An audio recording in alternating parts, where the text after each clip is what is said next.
Komisi Pemilihan Umum saat ini menyampaikan keterangan terkait perkembangan pemilu 2024. Kita langsung bergabung ke KPU RI untuk menyimak langsung pernyataan dan perkembangannya. Mendaftar untuk mendapatkan akreditasi dari KPU Provinsi maupun KPU Kabupaten Kota atau KPU Republik Indonesia.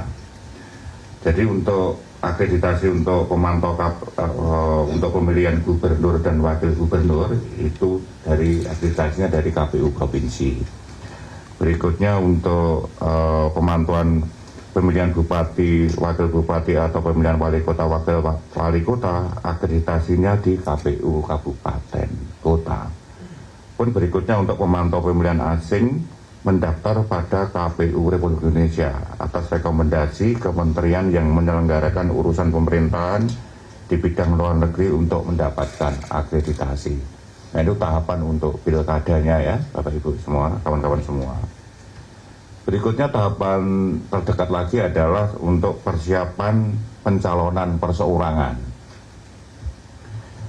Untuk calon gubernur dan calon wakil gubernur, calon bupati dan calon wakil bupati, calon wali kota dan calon wakil wali kota adalah peserta pemilihan yang diusulkan oleh partai politik, gabungan partai politik atau perseorangan yang didaftarkan atau mendaftar di Komisi Pemilihan Umum Provinsi. Pemenuhan persyaratan dukungan pasangan calon perseorangan dilaksanakan mulai tanggal 5 Mei 2024 sampai dengan 19 Agustus 2024. Jadi ini update untuk tahapan pilkada yang paling dekat yang juga harus sudah dilaksanakan jajaran oleh KPU, KPU Provinsi dan KPU Kabupaten Kota. Ya. Yang untuk KPU Provinsi pasti untuk yang pemilihan gubernur ya, yang kemudian untuk pemilihan bupati dan pemilihan wali kota pasti di KPU Kabupaten Kota untuk proses pendaftaran pemantau. Terima kasih. Wassalamualaikum warahmatullahi wabarakatuh. Waalaikumsalam warahmatullahi wabarakatuh. Baik, terima kasih Pak Ketua, Pak Derajat. Teman-teman semua, sebelum nanti kita lihat tayangan perkembangan Sirekap dari Sirekap Web, kita buka dulu sesi tanya jawab. Sebelum itu saya mau koreksi, ternyata data update yang dilakukan oleh pihak KPU sebelumnya kan tanggal 26 Februari pukul 17, ternyata sampai tadi malam dini hari pukul 2 pagi 27 Februari tetap bekerja, dan data-data updatean itu adalah data yang disampaikan tadi adalah per 27 Februari pukul 02 dini hari, 02 waktu Indonesia Barat. Demikian koreksinya. Baik, kita buka sesi tanya jawab. Yang belakang satu dari itu BTV ya? Iya, Pak. Ya, BTV, kemudian Mbak Dian, Kompas. Ada lagi? Nah, yang belakang sana yang duduk Mbak. Belakangnya Insan. Iya. Dari mana Mbak? iNews.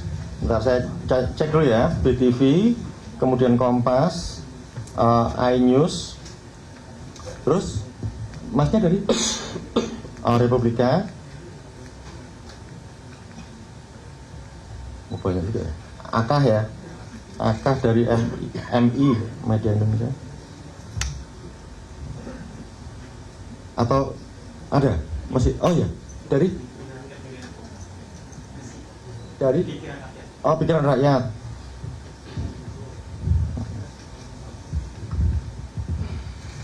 Satu, dua, tiga, empat, lima, enam. Ada 6. Bentar, kita dua lagi deh. iNews juga. Tadi portal. Pertanyaannya kira-kira beda lah ya. Iya ya. iNews, terus yang paling belakang dari mana Mas? Kuparang. Oke. Oke, kita mulai dulu dari BTV. Mic-nya, silakan. Ya, terima kasih untuk kesempatannya. Perkenalkan, saya Helmut Timothy dari BTV.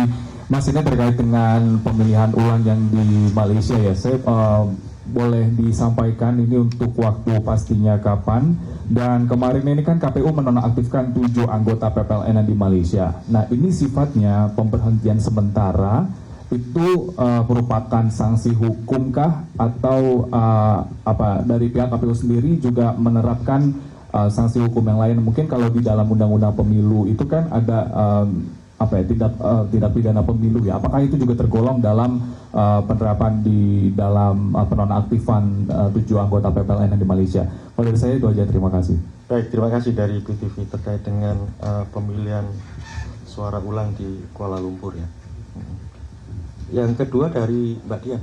Ya, terima kasih. Selamat sore Pak Ketua, Mas Agus Melas dan Mas Derajat. Saya ada 3 pertanyaan ini. Yang pertama terkait dengan PSU, PSS, dan PSL gitu. Tadi sudah disebutkan datanya ya, tapi pengen tahu alasan untuk PSU, PSS, dan PSL itu apa aja ya Mas? Kalau kemarin sempat disebutkan itu alasannya diantaranya akses, kondisi alam, cuaca, terus ada masalah DPT juga ya. Nah kalau alasan-alasan itu kan seharusnya sudah bisa diantisipasi sejak awal ya. Misalnya kalau soal alam, logistiknya mungkin bisa dikirimkan lebih cepat gitu. Nah mungkin bisa dijelaskan lebih jauh gitu, dielaborasi alasannya seperti apa untuk PSU itu. Terus yang kedua untuk pemilu luar negeri yang dilaksanakan PSU di Malaysia, itu kan kalau kita baca-baca lagi berita di pemilu 2019, problemnya itu hampir sama, mungkin Mas Hasim juga tahu karena kalau baca-baca berita file lama itu narasumbernya Mas Hasim. Nah ini kan tahun 2019 itu kan juga ada 2 PPLN yang diberhentikan. Nah untuk pemilu 2024 ini ada 7 gitu, ini hampir sama juga nih problemnya. Terus juga di 2019 ada ditemukan surat suara yang sudah dicoblos juga di sebuah ruko gitu. Itu mungkin alasannya KPU itu masih menerapkan metode pos itu apa ya Mas Hasim? Kan sebenarnya itu masalah yang sama ya di pemilu sebelumnya. Kemudian kemarin juga ada rapat Mas antara KPU, Bawaslu, dan Kementerian Luar Negeri. Apakah sudah ditentukan juga kapan jadwal PSU ini di Kuala Lumpur akan dilaksanakan gitu. Terus yang ketiga ini soal dulu kalau nggak salah Presiden Jokowi itu pernah bilang bahwa KPU harus berhati-hati terkait urusan teknis karena urusan teknis ini bisa jadi politis gitu. Pengen tahu aja sih pandangan dari KPU terkait hal-hal teknis ini, kan spekulasinya udah luas ya Mas ya, udah ada yang menduga bahwa ini curang gitu. Nah, apakah KPU sendiri juga khawatir gitu Mas bahwa kendala-kendala teknis ini akan digunakan untuk kecurangan gitu? Tanggapannya seperti apa? Terima kasih. Oke, terima kasih Mbak Dian. Tapi kalau lebih baik tadi teknisnya dielaborasi dikit, jadi kita nggak ngawang-ngawang tuh teknis politis teknis apa gitu. Misalnya ada contoh kasus konkret apa? Oh, Sirekap. Nah gitu maksudnya. Kan lebih enak kita punya bayangan sama. Oke, makasih. Nanti kita respon itu ya. Jelajahi cara baru mendapatkan informasi. Download Metro TV Extend sekarang.